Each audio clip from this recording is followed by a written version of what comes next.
안녕하세요, 여러분. 오늘도 이렇게 찾아와 주셔서 진심으로 감사드립니다. 오늘 들려드릴 이야기는 제 삶에서 가장 아프고도 기적 같았던 순간들을 담은 이야기입니다. 혹시 여러분 중에도 사랑하는 사람을 잃고 힘들어 하시는 분이 계신가요? 그렇다면 이 이야기가 작은 위로가 되었으면 좋겠습니다. 그럼 시작하겠습니다. 제 이름은 김순혜입니다. 올해 67이죠.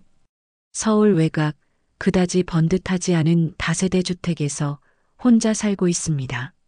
남편은 10년 전에 먼저 세상을 떠났고 그 뒤로 저는 이 낡은 집 한 채가 전부인 삶을 이어가고 있습니다. 2층에 2칸짜리 방이 있어요. 그걸 세를 주고 그 월세로 근근히 버티며 살아가는 거죠. 한 달에 40만 원씩 받는데 그 돈으로 전기세 내고 수도세 내고 쌀 사면 딱 맞아떨어집니다. 아침마다 일어나면 제일 먼저 하는 일이 있습니다. 바로 장부를 펴서 월세가 제때 들어왔는지 확인하는 겁니다. 낡은 공책인데 남편이 살아있을 때부터 써온 거예요.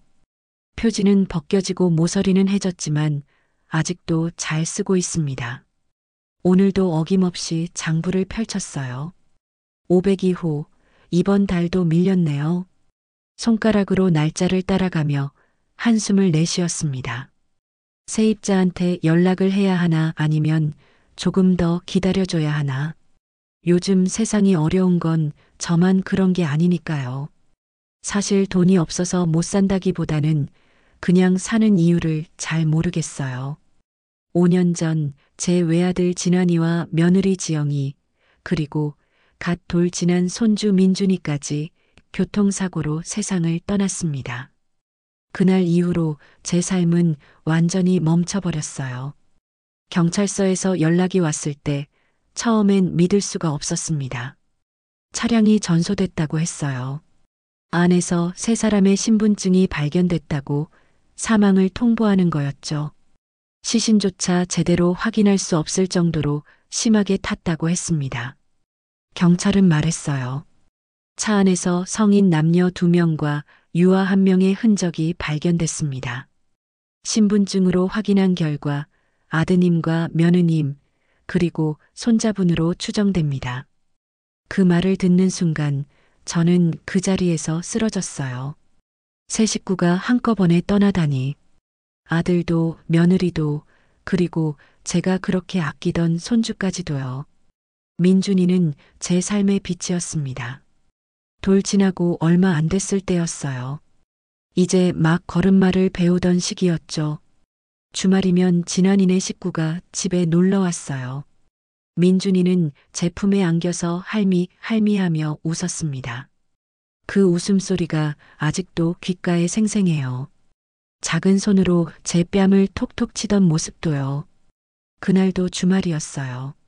진환이네 식구가 놀러 갔다가 집으로 돌아가는 길이었습니다. 엄마 다녀올게요. 민준이 인사해. 진환이가 민준이 손을 흔들어 줬어요. 민준이는 바바하며 작은 손을 흔들었습니다. 그게 마지막이었어요. 그 작은 손짓이 그 천진난만한 웃음이 마지막이었습니다. 장례식장에는 빈관 3개가 놓였어요. 시신이 없으니 화장도 제대로 할 수 없었습니다. 큰 관 2개, 작은 관 하나. 그 작은 관을 볼 때마다 저는 정신을 잃을 것 같았어요. 겨우 돌진한 아이가 저렇게 차갑게 누워있다니. 아니, 누워있지도 않았어요. 그냥 빈 관이었으니까요. 사진만 덩그러니 놓여 있었습니다. 저는 그날 작은 관 앞에 무릎 꿇고 하염없이 울었습니다. 민준아, 할머니가 미안해. 할머니가 더 붙잡을걸. 조금만 더 있다 가라고 할걸. 목이 쉬도록 울었지만 아무도 대답해주지 않았어요. 장례식장 밖으로 나올 때 제 다리는 후들거렸습니다. 하늘이 무너지는 것 같았어요. 5년이 흘렀지만 저는 아직도 그날을 잊을 수가 없습니다. 매일 밤 잠들기 전에 중얼거려요. 진환아, 지영아, 민준아. 거기선 잘 지내고 있지? 대답은 없지만 그래도 말을 걸어야 할 것 같아요. 벽에는 새 식구 사진이 걸려 있습니다. 민준이 돌잔치 날 찍은 사진이에요. 진환이와 지영이가 민준이를 가운데 두고 환하게 웃고 있었죠. 민준이는 돌복을 입고 두 손을 번쩍 들고 있었습니다. 요즘도 가끔 환청이 들립니다. 현관문이 열리는 소리, 진환이가 엄마 나왔어 하는 목소리, 지영이가 부엌에서 설거지하며 웃는 소리, 그리고 민준이가 할미 하고 부르는 소리까지요. 그럴 때마다 벌떡 일어나서 문을 열어봅니다. 하지만 밖에는 아무도 없어요. 텅 빈 복도만 보일 뿐이죠. 차가운 바람만 쌩하고 불어올 뿐입니다. 저는 요즘 죽은 사람처럼 살고 있습니다. 먹는 것도 대충, 씻는 것도 대충이에요. 그냥 하루하루가 지나가길 기다릴 뿐입니다. 가끔은 이런 생각도 해요. 제가 먼저 죽었어야 했는데 왜 저 어린 것까지 데려갔을까? 부모가 자식을 먼저 보내는 것도 고통인데 손주까지 함께 떠나보내는 건 말로 표현할 수조차 없는 아픔입니다. 어느 날 공인중개사한테 전화가 왔습니다. 502호에 새 세입자가 들어온다는 거예요. 계약서를 보니 박서준, 한서진이라는 이름이 적혀 있었습니다. 젊은 부부라고 했어요. 애도 하나 있다고 했습니다. 저는 별 관심이 없었어요. 그냥 월세만 제때 내주면 되니까요. 중개사는 조용하고 깔끔한 분들이라며 칭찬을 늘어놓았습니다. 저는 고개만 끄덕이며 계약서에 도장을 찍었어요. 그날 저녁 창문 너머로 502호 계단을 오르는 사람들이 보였습니다. 젊은 남자와 여자, 그리고 아이 하나. 이삿짐은 별로 없었어요. 큰 가방 몇 개가 전부였습니다. 저는 그냥 지나가듯 힐끗 봤을 뿐이었어요. 그런데 그 순간 가슴이 철렁 내려앉았습니다. 그 남자의 걸음걸이가 너무도 익숙했거든요. 어깨선도 뒷모습도요. 계단을 오를 때 한쪽 다리를 살짝 끄는 듯한 모습까지도요. 진환이가 어렸을 때 넘어져서 무릎을 다친 적이 있었어요. 그 뒤로 계단 오를 때 항상 그렇게 걸었습니다. 저는 눈을 비비고 다시 봤어요. 하지만 이미 계단을 다 올라가고 없었습니다. 제 눈이 잘못 본 걸까요? 아니면 제가 미친 걸까요? 저는 고개를 세게 저었습니다. 아니야, 설마. 진환이는 죽었어. 5년 전에 이미 떠났어. 그날 밤 저는 잠을 이룰 수가 없었습니다. 자꾸만 그 뒷모습이 떠올랐어요. 그 걸음걸이가, 그 어깨선이요. 혹시, 정말 혹시라도 아니에요. 말도 안 돼요. 죽은 사람이 어떻게 다시 돌아와요? 경찰이 신분증을 확인했다고 했잖아요. 3명 다요. 저는 이불을 뒤집어 쓰고 눈을 감았습니다. 하지만 잠은 오지 않았어요. 긴 밤이었습니다. 그날 밤 이후로 저는 며칠 동안 제대로 잠을 자지 못했습니다. 눈을 감으면 자꾸만 그 뒷모습이 떠올랐어요. 계단을 오르던 그 남자의 모습이요. 아침마다 일어나면 거울을 보는데 제 얼굴이 말이 아니었습니다. 눈 밑에는 다크서클이 깊게 패였고 얼굴은 헬쑥해졌어요. 이러다 제가 먼저 쓰러지겠다 싶었습니다. 이틀째 되던 날 저는 용기를 내서 502호 앞을 지나가 봤습니다. 쓰레기를 버리러 간다는 핑계를 대고요. 사실 쓰레기는 별로 없었지만 그냥 한번 보고 싶었어요. 복도를 천천히 걸어가는데 심장이 쿵쾅쿵쾅 뛰었습니다. 502호 문 앞을 지나칠 때 안에서 소리가 들렸어요. 아이 웃음소리였습니다. 맑고 깨끗한 소리였죠. 그 웃음소리를 듣는 순간 저는 숨이 막혔습니다. 민준이 웃음소리와 똑같았거든요. 아니, 비슷한 정도가 아니라 똑같았어요. 그 맑고 천진난만한 웃음소리요. 저는 문 앞에 멈춰 섰습니다. 다리가 떨렸어요. 안에서 여자 목소리가 들렸습니다. 우리 아가 그렇게 웃으면 엄마가 행복해. 그 목소리를 듣는 순간 제 가슴이 철렁 내려앉았어요. 지영이 목소리였습니다. 그 부드러운 톤, 말끝을 살짝 올리는 버릇까지도요. 저는 그 자리에서 한참을 서 있었습니다. 다리가 떨려서 움직일 수가 없었어요. 말도 안 돼. 그럴 리가 없어. 하지만 제 귀가 분명히 들은 거예요. 그 웃음소리를, 그 목소리를요. 저는 가슴을 쓸어내리며 계단을 내려왔습니다. 쓰레기를 버리고 돌아오는 길에도 계속 그 소리가 머릿속을 맴돌았어요. 민준이 웃음소리가, 지영이 목소리가요. 집에 돌아와서 저는 소파에 주저앉았습니다. 손이 떨렸어요. 사흘째 되던 날 아침, 저는 일찍 일어났습니다. 평소보다 1시간이나 일찍 일어난 거죠. 이유는 간단했어요. 502호 사람들이 출근하는 모습을 보고 싶었던 겁니다. 제대로 얼굴을 보고 싶었어요. 그래야 이 불안한 마음이 가라앉을 것 같았습니다. 저는 마당에 나가서 화분에 물을 주는 척 했어요. 사실 어제도 물을 줬지만 핑계가 필요했으니까요. 8시쯤 됐을 때 502호 문이 열렸습니다. 남자가 먼저 나왔어요. 검은색 재킷을 입고 가방을 메고 있었습니다. 저는 물 뿌리개를 든 채로 슬쩍 올려다봤어요. 그 순간 제 손에서 물 뿌리개가 떨어질 뻔했습니다. 그 얼굴이요. 진원이 얼굴이었어요. 똑같았습니다. 이마에 작은 흉터까지도요. 진환이는 중학교 때 넘어져서 이마에 상처가 생겼었거든요. 그게 그대로 남아 있었어요. 저는 그 자리에 얼어붙었습니다. 남자는 계단을 내려오다가 저와 눈이 마주쳤어요. 잠깐 멈칫하더니 고개를 숙여 인사했습니다. 안녕하세요. 목소리까지 진환이랑 똑같았어요.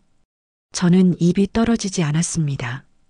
그저 멍하니 서서 남자를 바라볼 뿐이었죠. 남자는 어색하게 웃으며 계단을 내려갔어요. 대문을 나서는 뒷모습을 보는데 눈물이 핑 돌았습니다. 진환이야. 저 사람은 진환이야. 제 마음속에서 누군가 소리쳤어요. 하지만 이성은 그게 아니라고 말했습니다. 아니야. 진환이는 죽었어. 5년 전에 죽었다고. 머릿속이 혼란스러웠어요. 저는 그 자리에 주저앉아서 한참을 울었습니다. 화분에 주던 물이 땅바닥에 쏟아졌지만 신경 쓸 겨를이 없었어요. 점심때쯤 저는 다시 502호 앞을 지나갔습니다. 이번에는 정말로 월세 고지서를 전달하려고요.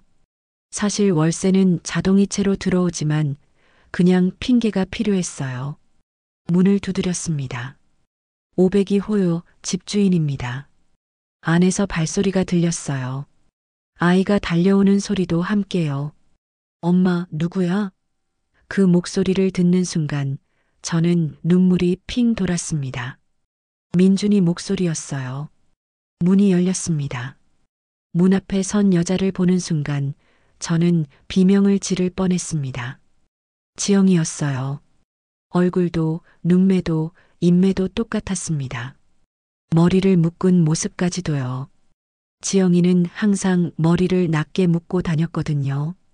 여자는 미소를 지으며 말했습니다. 안녕하세요, 집주인 어머님.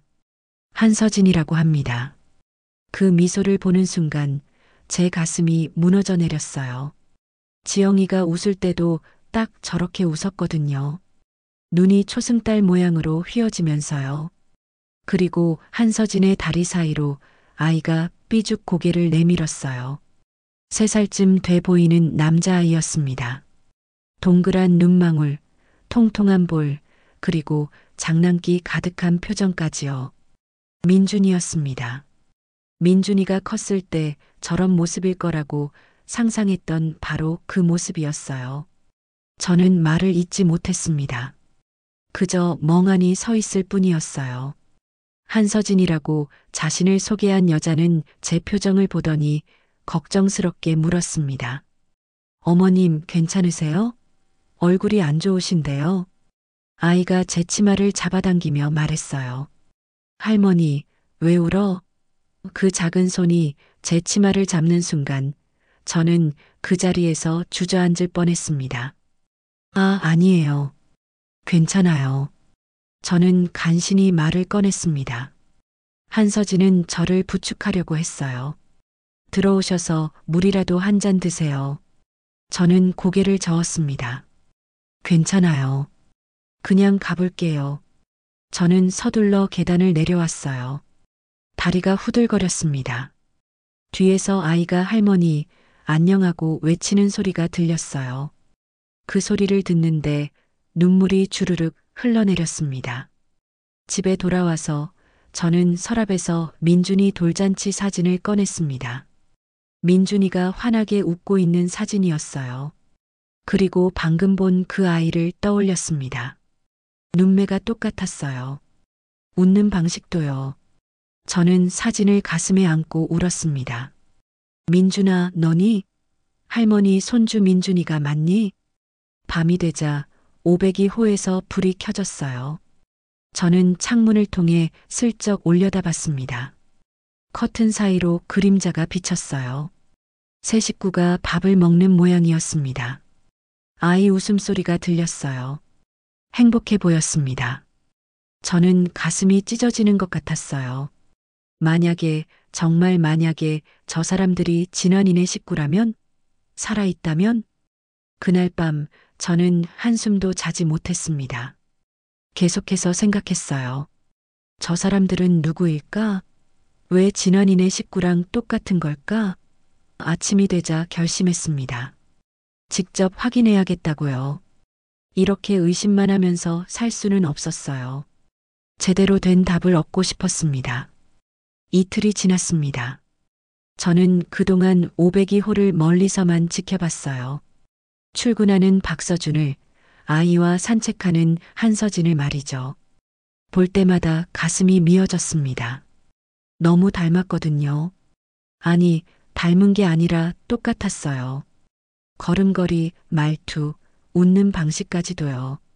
이틀째 되던 날 오후, 저는 마침내 용기를 냈습니다. 월세 고지서를 손에 들고 502호로 향했어요. 사실 월세는 이미 들어왔지만 뭐라도 핑계가 필요했으니까요.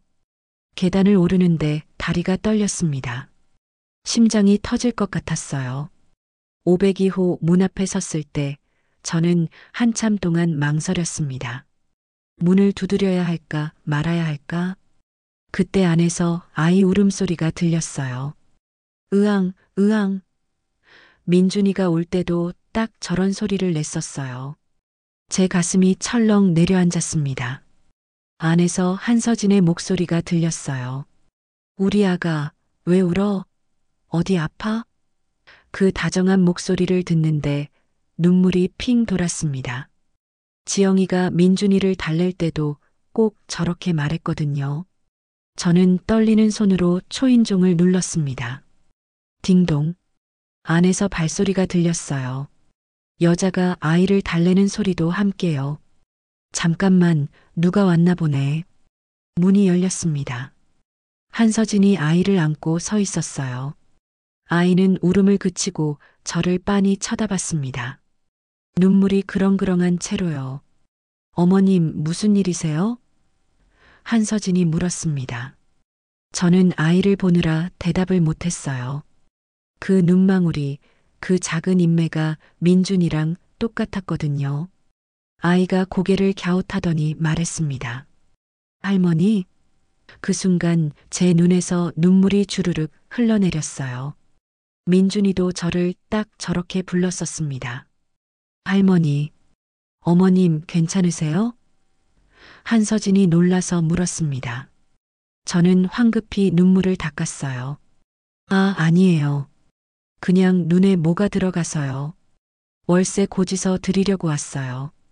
한서진은 아이를 안은 채로 고지서를 받았습니다. 감사합니다, 어머님. 근데 정말 괜찮으세요? 들어오셔서 물 한 잔 드시고 가세요. 저는 고개를 저으려다가 문득 생각이 바뀌었습니다. 집 안을 보고 싶었어요. 혹시 진원이네가 쓰던 물건이라도 있을까 싶어서요. 그럼 잠깐만요. 한서진은 문을 활짝 열어주었습니다. 들어오세요. 집 안으로 들어서는 순간 저는 숨이 멎을 뻔했습니다. 거실 탁자 위에 놓인 물건들이 보였거든요. 진환이가 쓰던 안경과 똑같은 안경이 놓여 있었어요. 소파에는 지영이가 좋아하던 쿠션이 있었습니다. 파란색 꽃무늬 쿠션이요. 저도 기억해요. 결혼 1년째 되던 해 제가 선물로 사준 거였거든요. 어머님, 여기 앉으세요. 한서진이 소파를 가리켰습니다. 저는 천천히 앉았어요. 한서진은 아이를 바닥에 내려놓고 부엌으로 갔습니다. 물 가져올게요. 아이는 제 옆에 와서 섰습니다. 할머니, 이름이 뭐예요? 저는 아이를 보며 대답했어요. 할머니는 김순애예요. 너는? 저는 민준이요. 아이가 환하게 웃으며 대답했습니다. 그 순간 제 머릿속이 하얗게 변했어요. 민준이? 똑같은 이름이라고요? 우연일까요? 아니면 저는 떨리는 손으로 아이의 머리를 쓰다듬었습니다. 민준이구나. 예쁜 이름이네.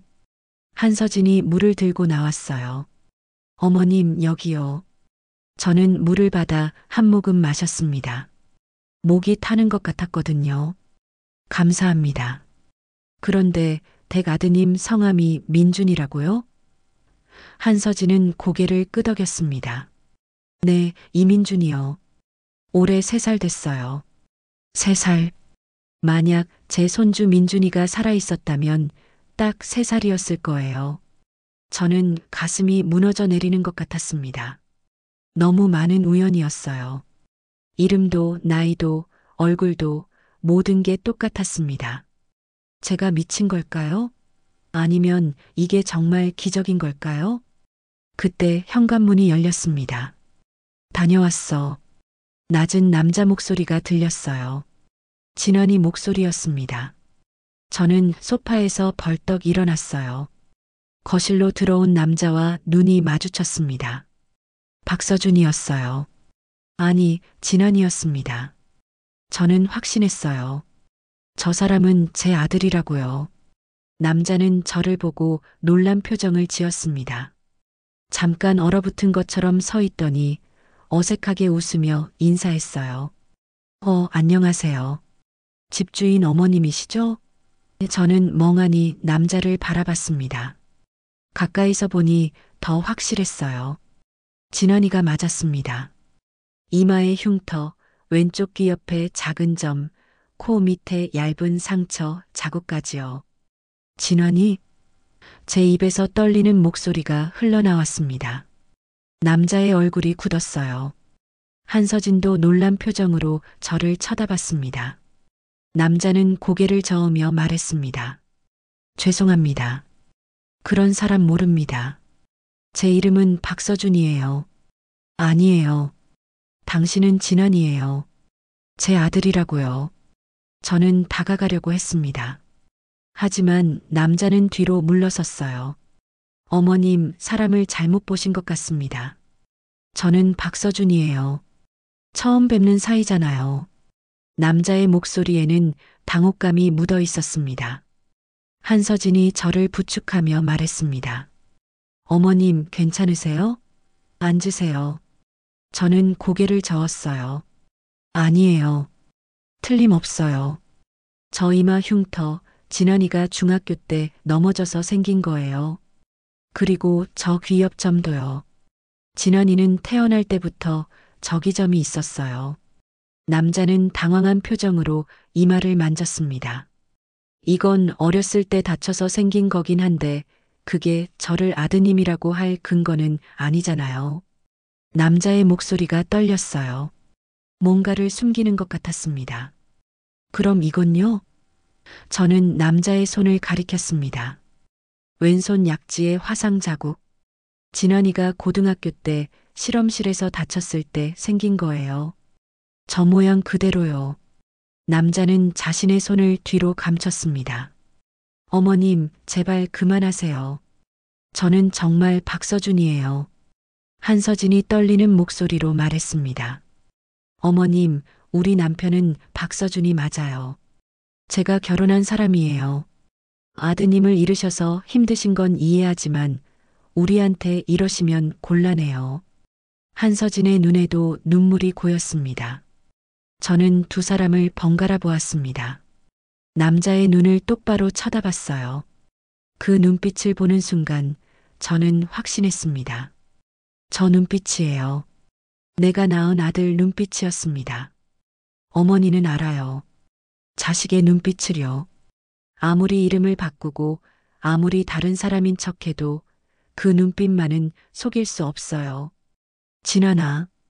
저는 다시 한번 불렀습니다. 남자의 눈이 흔들렸어요. 잠깐이었지만 저는 분명히 봤습니다. 저 눈이 흔들리는 걸요. 하지만 남자는 곧 표정을 굳히며 말했습니다. 어머님, 죄송하지만 나가주세요. 이러시면 저희도 곤란합니다. 한서진이 제 팔을 잡았습니다. 어머님, 제가 문까지 모셔다 드릴게요. 저는 비틀거리며 현관으로 향했어요. 문 앞에서 뒤돌아봤습니다. 남자는 고개를 숙인 채 서 있었어요. 아이 민준이가 저를 보며 손을 흔들었습니다. 할머니, 안녕. 문이 닫혔습니다. 저는 복도에 그대로 서 있었어요. 한참 동안 움직이지 못했습니다. 다리가 후들거렸어요. 벽에 기대어 섰습니다. 그 눈빛 내가 낳은 아들 눈빛이야. 틀림없어. 제 마음속에서 계속 외쳤습니다. 하지만 이성은 말했어요. 경찰이 사망을 확인했잖아. 신분증도 나왔고 차도 전소됐어. 죽은 사람이 살아 돌아올 리 없어. 머릿속이 복잡했습니다. 뭐가 진실이고 뭐가 거짓인지 알 수가 없었어요. 저는 천천히 계단을 내려갔습니다. 집으로 돌아와서 소파에 주저앉았어요. 온몸에 힘이 빠졌습니다. 그날 밤 저는 아무것도 하지 못했어요. 그저 천장만 바라보며 누워 있었습니다. 머릿속에는 온통 진환이 얼굴이 가득했어요. 그리고 죄송합니다. 그런 사람 모릅니다라던 그 말이 계속 맴돌았습니다. 그날 이후로 저는 며칠 동안 집 밖을 나가지 못했습니다. 밥도 제대로 먹지 못했어요. 입맛이 없었거든요. 그저 창문 너머로 오백이 홀을 바라볼 뿐이었습니다. 아침이면 박서준이 출근하는 모습이 보였고, 낮에는 한서진이 민준이와 산책하는 모습이 보였어요. 저는 커튼 뒤에 숨어서 그 모습을 지켜봤습니다. 정말 진환이가 아닐까? 내가 너무 아들을 보고 싶어서 헛것을 보는 걸까? 끊임없이 자문했습니다. 하지만 아무리 생각해도 저 사람은 진환이었어요. 얼굴도 목소리도 걸음걸이도 심지어 손버릇까지도 똑같았거든요. 진환이는 말할 때 자주 귀를 만졌어요. 박서준도 그랬습니다. 똑같이 왼쪽 귀를 만지더라고요. 사흘째 되던 날 저는 더 이상 참을 수가 없었습니다. 집에만 있으면 미칠 것 같았어요. 저는 장바구니를 들고 밖으로 나갔습니다. 시장이라도 다녀와야겠다 싶었거든요. 집 앞을 나서는데 오백이 호 쪽에서 누군가 내려오는 소리가 들렸어요. 뒤돌아봤습니다. 한서진이었습니다.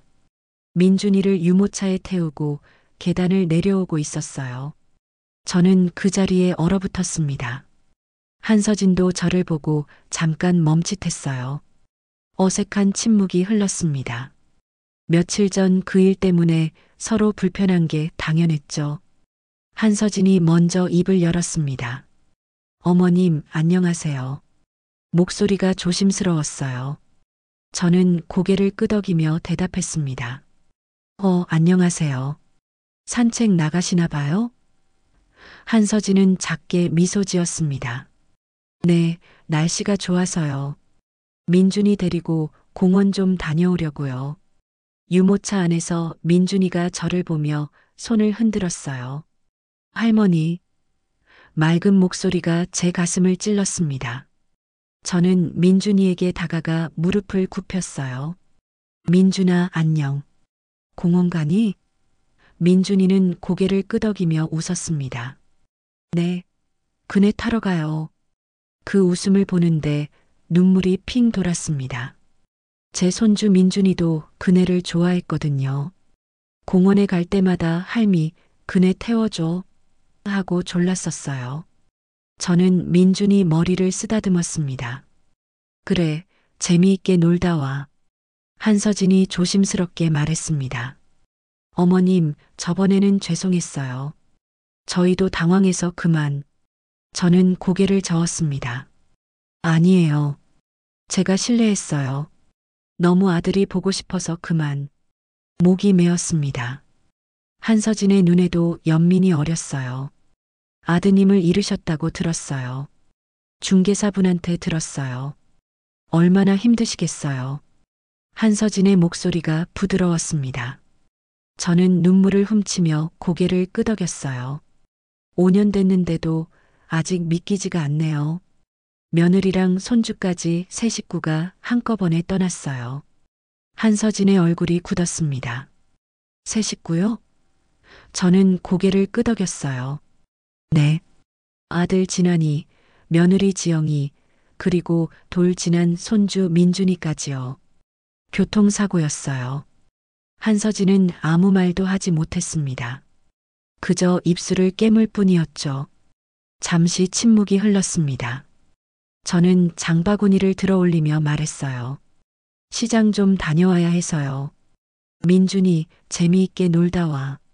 민준이가 다시 손을 흔들었습니다. 할머니, 안녕. 저는 발걸음을 옮기려다가 문득 한서진의 손이 눈에 들어왔습니다. 왼손 약지에 반지가 끼워져 있었어요. 나비 모양 반지였습니다. 저는 숨이 멎었습니다. 그 반지를 알아요. 제가 지영이 결혼식 때 선물한 반지였거든요. 시어머니가 며느리에게 주는 예물이었죠. 시장에서 고르고 골라서 산 거였어요. 작은 나비가 날개를 펼친 모양이었습니다. 지영이는 그 반지를 정말 좋아했어요. 어머니, 너무 예뻐요. 평생 끼고 다닐게요라고 했었죠. 저는 한서진의 손을 가만히 쳐다봤습니다. 틀림없었어요. 저 나비 날개의 섬세한 무늬까지도 똑같았습니다. 왼쪽 날개 끝에 작은 흠집도 보였어요. 지영이가 설거지하다가 긁힌 거였는데 그때 저한테 미안하다고 했었거든요. 저는 괜찮아. 그것도 추억이지라고 웃어 넘겼었어요. 그 반지요. 제 목소리가 떨렸습니다. 한서진이 자신의 손을 내려다봤어요. 아, 이거요? 남편이 결혼할 때 선물해 준 거예요. 저는 한 걸음 다가갔습니다. 나비 모양이네요. 예쁘네요. 한서진은 미소 지으며 반지를 들어 보였습니다. 고맙습니다. 저도 정말 마음에 들어요. 저는 반지를 자세히 보려고 했습니다. 한서진이 손을 가까이 내밀었어요. 바로 눈앞에서 본 반지는 틀림없이 제가 선물한 그 반지였습니다. 안쪽에 새겨진 글자도 보였어요. 영원히 함께라는 작은 글씨가요. 그건 제가 특별히 부탁해서 새긴 거였어요. 안쪽에 뭐라고 새겨져 있나요? 저는 떨리는 목소리로 물었습니다. 한서진이 반지를 빼서 들여다봤어요. 영원히 함께라고 새겨져 있네요. 한서진이 대답했습니다. 제 손끝이 떨렸어요. 저는 한서진의 눈을 똑바로 쳐다봤습니다. 지영아. 제 입에서 떨리는 목소리가 흘러나왔습니다. 한서진의 얼굴이 하얗게 질렸어요. 반지를 떨어뜨릴 뻔하더니 황급히 다시 손가락에 끼웠습니다. 저는 한서진이에요. 어머님. 한서진의 목소리가 떨렸습니다. 그 반지, 내가 우리 며느리 지영이한테 결혼식 날 선물한 거예요. 시장에서 한참 고르고 골라서 샀어요. 왼쪽 날개 끝에 작은 흠집도 있죠. 설거지하다가 긁힌 거예요. 안쪽에는 영원히 함께라고 새겨달라고 부탁했고요. 저는 한마디 한마디 또박또박 말했습니다. 한서진은 뒤로 물러섰어요. 그건 우연이에요. 비슷한 반지가 많잖아요. 하지만 한서진의 목소리는 확신이 없었습니다. 떨리고 있었어요. 저는 한서진에게 다가갔습니다. 지영아, 엄마야. 살아있었구나. 한서진의 눈에서 눈물이 떨어졌습니다. 입술을 깨물며 고개를 저었어요. 아니에요. 저는 한서진이에요. 어머님을 처음 뵀어요. 하지만 그렇게 말하는 동안에도 눈물은 계속 흘러내렸습니다. 유모차 안에 민준이가 울음을 터뜨렸어요. 엄마, 왜 울어? 한서진은 황급히 눈물을 닦았습니다. 아니야, 민준아. 엄마 안 울어. 하지만 목소리는 떨리고 있었어요. 한서진은 저를 보며 말했습니다. 어머님, 저 가봐야 해요. 민준이가 우니까요. 한서진은 유모차를 밀며 서둘러 걸어갔습니다. 저는 그 자리에 서서 한서진의 뒷모습을 바라봤어요. 틀림없었어요. 그날 이후로 저는 며칠 동안 502호를 유심히 지켜봤습니다. 아침마다 창문 너머로 박서준이 출근하는 모습을 봤고, 낮에는 한서진이 민준이와 산책하는 모습을 봤어요. 하지만 예전처럼 평온해 보이지는 않았습니다. 한서진은 자꾸 주변을 두리번거렸고, 박서준은 서둘러 출근하고 늦게 돌아왔어요. 뭔가 불안해하는 것 같았습니다. 사흘째 되던 날부터였어요. 502호에서 인기척이 사라졌습니다. 아침에 박서준이 출근하는 모습도 보이지 않았고, 낮에 한서진이 민준이를 데리고 나오는 모습도 보이지 않았어요. 불이 꺼진 채로 하루 종일 조용했습니다. 저는 이상하다는 생각이 들었어요. 이틀이 더 지났습니다. 여전히 조용했어요. 우편함에는 우편물이 쌓여 있었고, 현관문 앞에는 신문이 그대로 놓여 있었습니다. 저는 불안해지기 시작했어요. 혹시 무슨 일이 생긴 건 아닐까? 저는 관리소장한테 전화를 걸었습니다. 소장님, 502호에 사람이 있나요? 며칠째 조용한데요. 소장이 대답했습니다. 아, 그 집이요? 어제 확인했는데 나간 것 같더라고요. 이삿짐도 없이요. 제 가슴이 철렁 내려앉았습니다. 이삿짐도 없이요? 소장이 말했습니다. 네, 그냥 짐 몇 개만 들고 나간 것 같아요. 이상하죠? 전화를 끊고 나서 저는 한참을 멍하니 앉아 있었습니다. 나갔다고요? 왜요? 어디로요? 혹시 제가 너무 다그쳤나요? 쟤 때문에 도망간 건가요? 온갖 생각이 머릿속을 스쳐 지나갔습니다. 저는 참을 수가 없었어요. 직접 확인해 봐야겠다고 생각했습니다. 저는 502호 열쇠를 가지러 서랍을 뒤졌어요. 집주인이니까 비상용 열쇠가 있었거든요. 열쇠를 손에 쥐고 계단을 올랐습니다. 심장이 빠르게 뛰었어요. 502호 문 앞에 섰을 때 저는 잠시 망설였습니다. 들어가도 되는 걸까? 하지만 더 이상 참을 수가 없었어요. 502호요, 집주인입니다. 들어가도 될까요? 안에서 아무 대답이 없었습니다. 저는 열쇠를 꽂아 문을 열었어요. 문이 천천히 열렸습니다. 안은 조용했어요. 너무나도 조용했습니다. 집 안으로 들어섰을 때 저는 숨이 멎을 뻔했습니다. 텅 비어 있었어요. 거실에 있던 소파도 식탁도 침대도 모두 그대로였지만 개인 짐은 하나도 없었습니다. 옷장을 열어봤어요. 텅 비어 있었습니다. 화장실에도 아무것도 없었어요. 세면도구 하나 남아있지 않았습니다. 저는 거실로 돌아왔어요. 식탁 위에 뭔가 놓여 있는 게 보였습니다. 가까이 다가가 봤어요. 밥 한 그릇이었습니다. 식은 밥이었어요. 숟가락이 꽂혀 있었습니다. 누군가 먹다가 급하게 떠난 것 같았어요. 밥그릇 옆에는 사진 한 장이 놓여 있었습니다. 저는 떨리는 손으로 사진을 집어들었어요. 사진 속에는 세 사람이 있었습니다. 아이를 안고 있는 남자와 여자, 그리고 그 옆에서 웃고 있는 아이요. 배경은 공원 같았어요. 행복해 보였습니다. 세 식구 모두 환하게 웃고 있었거든요. 저는 사진을 자세히 들여다봤습니다. 그 순간 제 손에서 사진이 떨어질 뻔했어요. 그 얼굴들이요. 진환이었습니다. 지영이었습니다. 그리고 민준이었어요.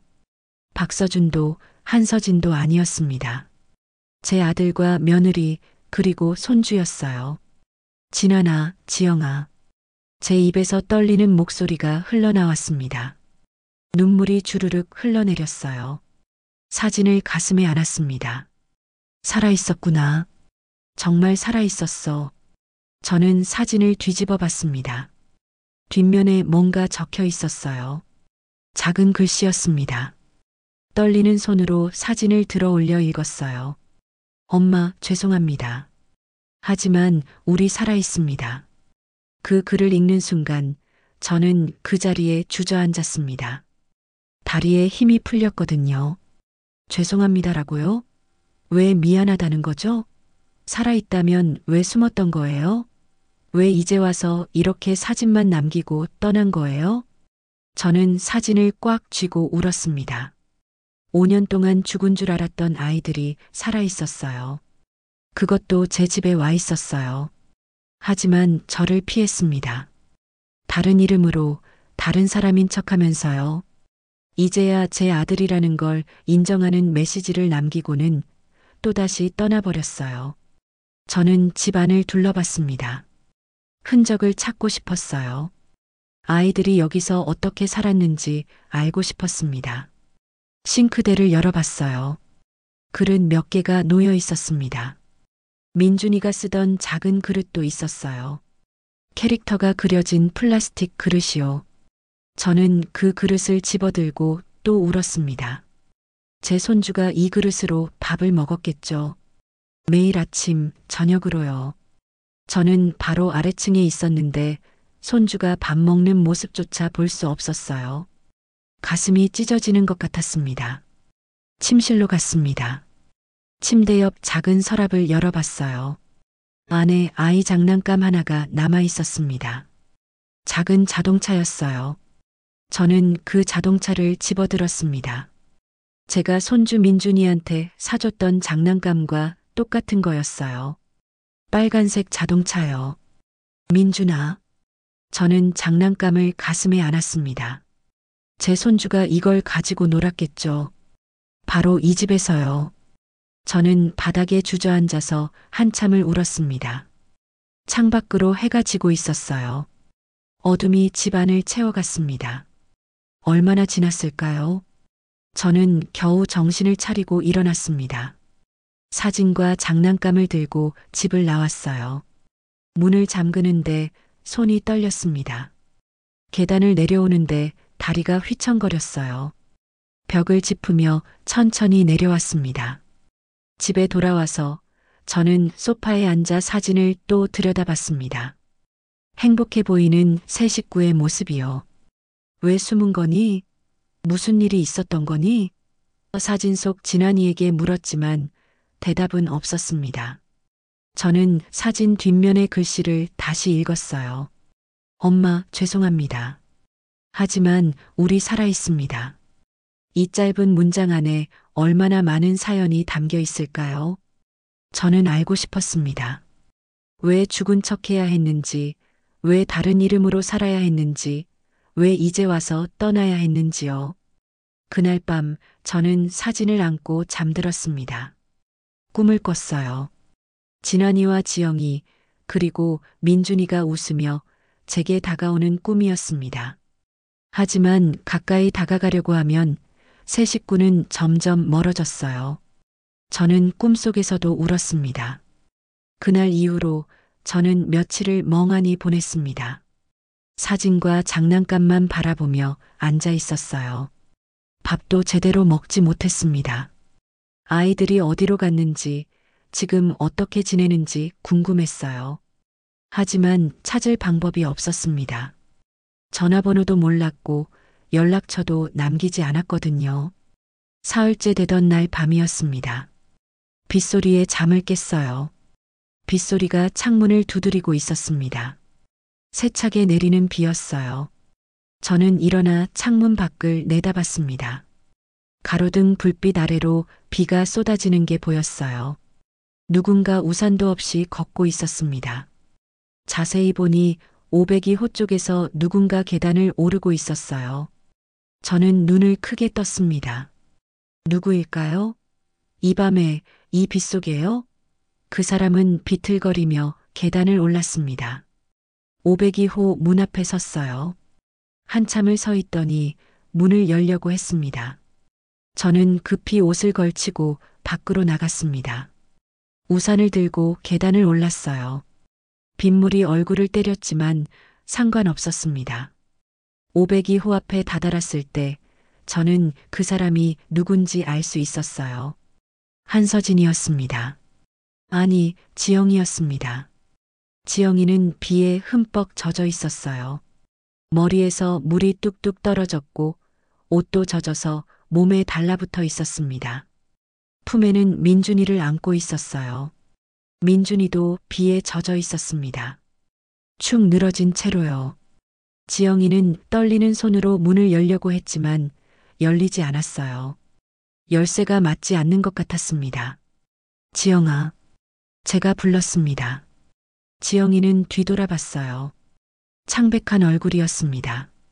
눈은 퉁퉁 부어 있었고 입술은 파랗게 질려 있었어요. 어머니. 지영이의 목소리가 떨렸습니다. 저는 우산을 지영이 위로 받쳐들었어요. 왜 이렇게 된 거니? 들어가자. 저는 비상 열쇠로 문을 열었습니다. 지영이는 비틀거리며 안으로 들어갔어요. 저도 따라 들어갔습니다. 불을 켰습니다. 환한 불빛 아래서 본 지영이는 더 처참해 보였어요. 온몸이 비에 젖어 떨고 있었습니다. 품에 안긴 민준이도 얼굴이 창백했어요. 눈을 감은 채로 축 늘어져 있었습니다. 민준이가 왜 이래? 제가 놀라서 물었습니다. 지영이는 민준이를 꽉 안으며 울음을 터뜨렸어요. 아파요, 어머니. 민준이가 너무 아파요. 저는 민준이에게 다가가 이마를 짚어봤습니다. 뜨거웠어요. 고열이었습니다. 병원에 데려가야 해. 빨리. 제가 말했습니다. 하지만 지영이는 고개를 저었어요. 못 가요. 병원에 가면 신분이 드러나요. 그러면 지영이는 말을 잇지 못하고 울기만 했습니다. 저는 지영이 어깨를 잡았어요. 무슨 말이니? 무슨 일이 있었던 거니? 지영이는 민준이를 소파에 조심스럽게 눕혔습니다. 민준이는 가쁜 숨을 몰아쉬고 있었어요. 작은 가슴이 빠르게 오르락 내리락 했습니다. 지영이는 무릎을 꿇고 민준이 곁에 앉았어요. 떨리는 손으로 민준이 이마를 쓰다듬으며 울었습니다. 어머니.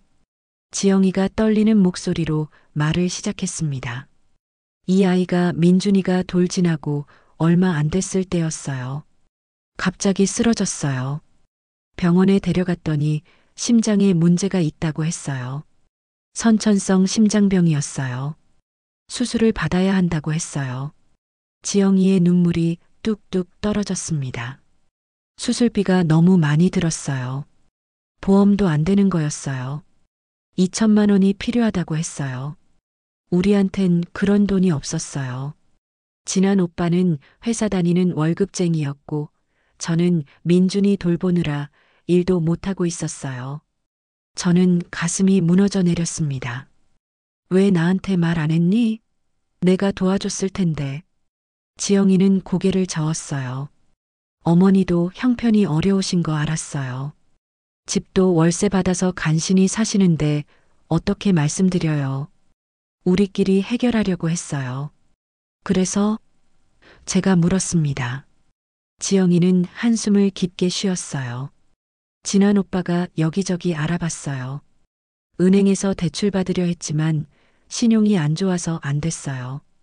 친척들한테도 부탁했지만 다들 사정이 어렵다고 했어요. 시간은 자꾸 흘러갔고 민준이 상태는 점점 나빠졌어요. 지영이는 민준이를 내려다보며 계속 말했습니다. 그러다가 사채를 쓰게 됐어요. 다른 방법이 없었어요. 2천만 원을 빌렸어요. 이자가 어마어마했지만 민준이를 살려야 했으니까요. 수술은 성공했어요. 민준이는 살았어요. 하지만 그게 끝이 아니었어요. 사채업자들이 지영이의 목소리가 떨렸습니다. 이자를 못 갚으면 민준이를 데려가겠다고 협박했어요. 아이를 팔아서라도 돈을 받겠다고 했어요. 진한 오빠는 미칠 것 같았어요. 밤낮으로 일했지만 이자도 감당이 안 됐어요. 저는 주먹을 불끈 쥐었습니다. 그놈들을. 지영이는 계속 말했어요. 그러던 어느 날이었어요. 비 오는 날이었어요. 진한 오빠가 돈을 구하러 나갔어요. 어디선가 빌려오겠다고 했어요. 그런데 지영이는 울음을 터뜨렸습니다. 사고가 났어요. 빗길에서 사람을 쳤어요. 진한 오빠가요. 급하게 운전하다가 비가 오고 시야가 안 좋아서 사람을 치고 말았어요. 그 사람은 크게 다쳤어요. 진한 오빠는 겁이 났어요. 사채 때문에 이미 정신이 없었는데 교통사고까지 내면 감옥에 가야 했으니까요. 저는 숨이 막혔습니다. 그래서 지영이는 떨리는 목소리로 말했습니다. 도망쳤어요. 그날 밤 진한 오빠가 집에 돌아왔을 때 완전히 넋이 나가 있었어요. 사람을 쳤어. 나 잡히면 감옥 가. 그럼 민준이는 어떻게 해? 사채업자들이 민준이 데려갈 거야. 계속 그렇게 중얼거렸어요. 우리는 결정했어요. 죽은 사람이 되기로요. 지영이의 말에 저는 눈을 크게 떴습니다. 죽은 사람이라고? 지영이는 고개를 끄덕였어요. 차를 강에 빠뜨렸어요. 우리 신분증을 넣고 불을 질렀어요. 그리고 차를 강으로 밀어 넣었어요. 경찰이 발견하면 우리가 죽은 줄 알 거라고 생각했어요. 저는 입을 다물지 못했습니다. 그럼 나는 5년 동안 죽은 자식을 위해 울었는데 지영이는 무릎을 꿇고 제 앞에 섰어요. 어머니, 죄송해요. 정말 죄송해요. 하지만 우리는 살고 싶었어요. 민준이를 지키고 싶었어요. 잡히면 민준이는 시설로 가요. 진한 오빠는 감옥 가고 저는 혼자서 민준이 키울 수도 없고요. 눈물이 지영이 뺨을 타고 흘러내렸습니다. 박서준, 한서진이라는 이름으로 다시 시작했어요. 가짜 신분증을 만들었어요. 다른 사람으로 살기 시작했어요. 민준이도 다른 이름으로 등록했어요. 그렇게 5년을 살았어요. 늘 불안했어요. 언젠가 들킬까 봐요. 그런데 왜 내 집에 온 거니? 제가 물었습니다. 지영이는 고개를 숙였어요. 어머님을 보고 싶었어요. 멀리서라도 보고 싶었어요. 그래서 월세 광고를 보고 일부러 왔어요. 어머님 집인 줄 알고요. 어머님은 우릴 못 알아볼 거라고 생각했어요. 하지만 어머님은 알아보셨어요. 반지도 보셨고 모든 걸 눈치채셨어요. 우리는 겁이 났어요. 들킬까 봐요. 그래서 도망쳤어요. 하지만 갈 곳이 없었어요. 돈도 떨어졌고 민준이는 계속 아프고 지영이는 오열했습니다. 저는 지영이를 끌어안았습니다. 그래, 그래. 이제 됐어. 살아있어줘서 고마워. 숨지 말고 이제 바로잡자. 지영이는 제 품에서 한참을 울었습니다. 저도 함께 울었어요. 5년 동안 쌓였던 슬픔과 그리움이 눈물로 쏟아져 나왔습니다. 민준이가 신음했어요. 엄마, 지영이는 황급히 민준이에게 갔습니다. 저도 따라갔어요. 민준이 이마를 만져봤습니다.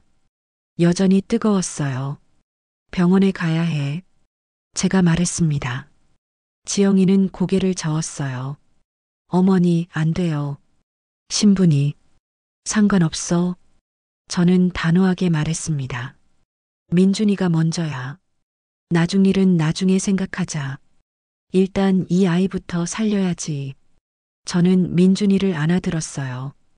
가벼운 몸이었습니다. 너무 가벼워서 가슴이 아팠어요.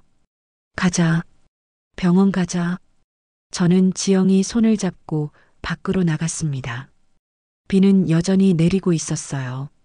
하지만 상관없었습니다. 제 손주를 살려야 했으니까요. 병원 응급실은 밝았습니다. 너무 밝아서 눈이 부셨어요. 의사와 간호사들이 민준이를 데리고 안으로 들어갔습니다. 저와 지영이는 밖에서 기다렸어요. 지영이는 의자에 앉아 두 손을 모으고 기도했습니다. 저도 마음속으로 빌었어요. 제발 민준이 살려주세요. 1시간이 지났습니다. 아니, 더 지났을지도 모르겠어요. 시간이 얼마나 흘렀는지 알 수가 없었습니다. 지영이는 계속 울었어요. 저는 지영이 손을 꽉 잡았습니다. 괜찮을 거야. 우리 민준이 강한 아이야. 의사가 나왔습니다. 저와 지영이는 벌떡 일어났어요. 어떻게 됐어요? 지영이가 떨리는 목소리로 물었습니다. 의사는 미소를 지었어요. 다행히 큰 문제는 없습니다. 고열 때문에 탈진한 거였어요. 링거 마치고 약 처방해 드릴게요. 며칠만 푹 쉬면 괜찮을 겁니다.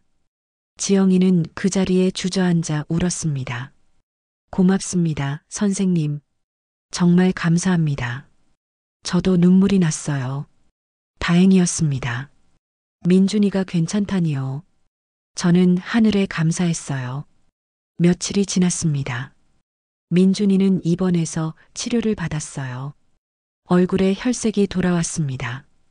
웃음도 나왔어요. 할머니, 나 이제 괜찮아요. 민준이가 제 손을 잡으며 말했습니다. 저는 민준이 머리를 쓰다듬었어요. 그래, 우리 민준이 다 나았구나. 병실 창밖으로 해가 비쳤습니다. 따뜻한 햇살이었어요. 민준이는 평온하게 자고 있었습니다. 작은 가슴이 규칙적으로 오르락 내리락 했어요. 저는 민준이를 보며 미소를 지었습니다. 이제 됐구나. 이제 다 괜찮아졌어. 그때 병실 문이 열렸습니다. 진환이가 들어왔어요. 뒤따라 지영이도 들어왔습니다. 두 사람은 창백한 얼굴이었어요. 밤새 한숨도 못 잔 것 같았습니다. 진환이는 잠든 민준이를 보며 눈물을 흘렸어요. 다행이다. 정말 다행이야. 저는 두 사람을 바라봤습니다. 5년 만에 제대로 본 제 아들과 며느리였어요. 진환이는 많이 야위었습니다. 뺨이 쑥 들어가 있었어요. 지영이도 마찬가지였습니다. 고생한 흔적이 역력했어요. 가슴이 아팠습니다. 진환이가 병실 복도로 나갔습니다. 저도 따라 나갔어요. 복도 끝에 서서 진환이는 창밖을 바라봤습니다. 저는 진환이 옆에 섰어요. 진환아. 제가 불렀습니다. 진환이는 고개를 돌렸어요. 눈이 빨갛게 충혈돼 있었습니다. 엄마. 진환이의 목소리가 떨렸습니다.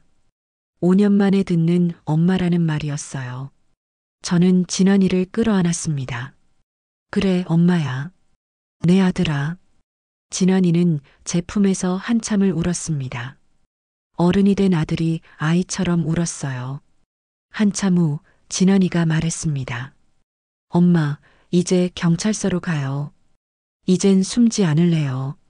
저는 진환이를 떼어놓고 얼굴을 쳐다봤어요. 정말 괜찮겠니? 진환이는 고개를 끄덕였습니다. 네. 이렇게 도망 다니는 건 끝내야 해요. 제가 한 일을 책임져야죠. 지영이도 복도로 나왔습니다. 진환이 옆에 섰어요. 두 사람은 손을 꼭 잡았습니다. 어머니, 저희 결정했어요. 자수할 거예요. 5년 동안 도망쳤지만 이제는 제대로 벌을 받고 싶어요. 지영이가 말했습니다. 저는 두 사람을 번갈아 보았습니다. 그래야 한다. 그래야 너희도 진짜로 살 수 있어. 진환이는 울먹이며 말했습니다. 엄마, 아이는 민준이는 부탁드려요. 저는 고개를 끄덕였어요. 걱정 마라. 너희 대신 이 아이를 사람답게 키울게. 그게 너희 죗값이야. 진환이와 지영이는 다시 병실로 들어갔습니다. 잠든 민준이를 조용히 내려다봤어요. 진환이는 민준이 이마에 입을 맞췄습니다.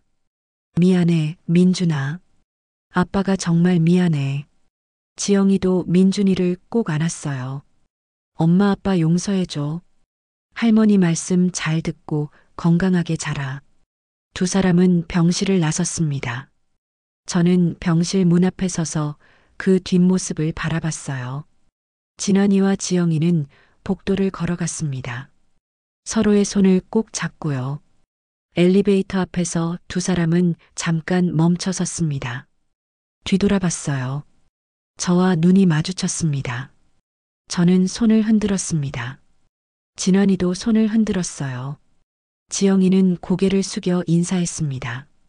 엘리베이터 문이 열렸어요. 두 사람은 안으로 들어갔습니다. 문이 닫혔습니다.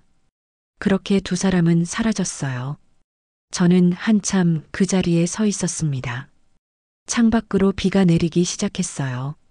창문에 빗방울이 흘러내렸습니다. 저는 창가로 가서 밖을 내다봤어요. 병원 정문 쪽에서 두 사람이 걸어나가는 게 보였습니다. 비를 맞으며 걷고 있었어요. 두 사람의 그림자가 흔들렸습니다. 비 때문이었어요. 하지만 두 사람은 멈추지 않고 걸었습니다. 손을 꼭 잡은 채로요. 저는 중얼거렸습니다. 그래, 이젠 도망치지 말고 살아라. 제대로 벌 받고 제대로 살아라. 몇 달이 흘렀습니다. 계절이 바뀌었어요. 차가운 겨울이 지나고 봄이 왔습니다. 502호에는 새 세입자가 들어왔어요. 조용한 부부였습니다. 저는 이제 예전처럼 월세를 받으며 살고 있습니다. 하지만 예전과는 달라졌어요. 이제는 혼자가 아니거든요. 할머니, 김치 이거 제가 해볼래요. 마당에서 민준이 목소리가 들렸습니다. 저는 웃으며 대답했어요. 그래, 천천히 해봐. 민준이는 작은 손으로 배추를 버무리고 있었습니다. 양념이 손에 묻어 빨갛게 물들었어요. 민준이는 재미있다는 듯 깔깔 웃었습니다. 그 웃음소리를 듣는데 가슴이 따뜻해졌어요. 이제는 매일 이 웃음소리를 들을 수 있습니다. 아침에 일어나면 할머니, 좋은 아침 하고 인사하는 민준이가 있어요. 밥 먹을 때는 할머니가 해준 밥이 제일 맛있어요 하고 말하는 민준이가 있고요. 밤에 자기 전에는 할머니 사랑해요 하고 안겨오는 민준이가 있습니다. 진환이와 지영이는 자수했습니다. 교통사고와 신분 위조에 대한 벌을 받고 있어요. 면회를 다녀왔습니다. 두 사람은 많이 야위었지만 표정은 오히려 편안해 보였어요. 더 이상 도망치지 않아도 되니까요. 진환이가 말했습니다. 엄마, 민준이 잘 지내요? 저는 고개를 끄덕였어요. 물론이지. 잘 먹고 잘 자고 잘 크고 있어. 지영이는 울먹였습니다. 어머니, 정말 감사해요. 민준이 잘 부탁드려요. 저는 지영이 손을 잡았어요. 걱정 마라. 내가 잘 키울게. 너희는 거기서 반성하고 나중에 나와서 민준이한테 떳떳한 부모가 되거라. 두 사람은 눈물을 흘리며 고개를 끄덕였습니다. 마당에서 민준이가 불렀습니다. 할머니, 다 했어요. 저는 마당으로 나갔어요.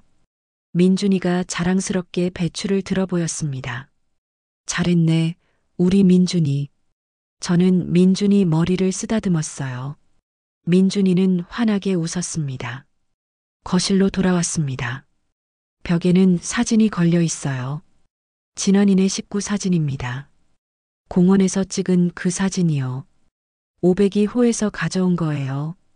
세 식구가 환하게 웃고 있는 사진입니다. 민준이는 가끔 그 사진을 보며 물어요. 할머니, 엄마 아빠 언제 와요? 저는 대답합니다. 조금만 기다려. 곧 올 거야. 사진 옆에는 작은 쪽지가 붙어 있습니다. 진환이가 남긴 마지막 편지였어요. 병원에서 떠나기 전에 쓴 거였습니다. 저는 가끔 그 편지를 읽습니다. 엄마 고마워요. 이젠 진짜로 살아볼게요. 도망치지 않고 떳떳하게요. 민준이 잘 부탁드려요. 사랑합니다. 편지를 읽을 때마다 눈물이 납니다. 하지만 슬픈 눈물은 아니에요. 이제는 희망이 있는 눈물입니다. 제 아들과 며느리가 살아있고 손주가 제 곁에 있으니까요. 저녁이 되었습니다. 민준이와 함께 밥상을 차렸어요. 할머니, 오늘 유치원에서 그림 그렸어요. 선생님이 잘 그렸대요. 민준이가 신나게 이야기했습니다. 저는 웃으며 들었어요. 그래, 할머니한테도 보여줄래? 민준이는 고개를 끄덕이며 그림을 가져왔습니다. 그림 속에는 네 사람이 있었어요. 할머니, 엄마, 아빠, 그리고 민준이요. 네 사람이 손을 잡고 웃고 있었습니다. 해가 밝게 빛나고 있었어요. 저는 그림을 보며 눈물이 났습니다. 예쁘게 그렸네, 민준아. 민준이가 말했습니다. 할머니, 울어요? 저는 고개를 저었어요. 아니야. 기뻐서 그래. 밤이 되었습니다. 민준이를 재우고 나서 저는 창가에 섰습니다.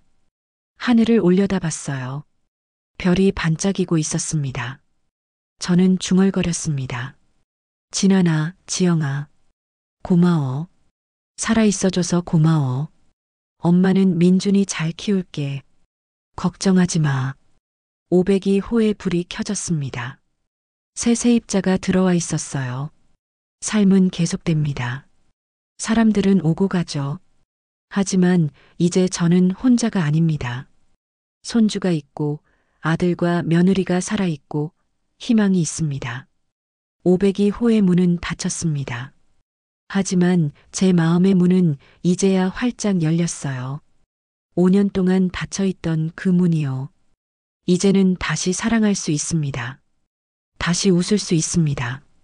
다시 살 수 있습니다. 여기까지 긴 이야기를 끝까지 들어주셔서 진심으로 감사드립니다. 여러분도 힘든 시간을 보내고 계신가요? 그렇다면 이 이야기가 작은 위로가 되었으면 좋겠습니다. 영상이 도움이 되셨다면 어디서 듣고 계신지 구독과 좋아요 꼭 부탁드립니다. 여러분의 작은 관심 하나하나가 저에게 큰 힘이 됩니다. 다음에도 좋은 이야기로 찾아뵙겠습니다. 감사합니다.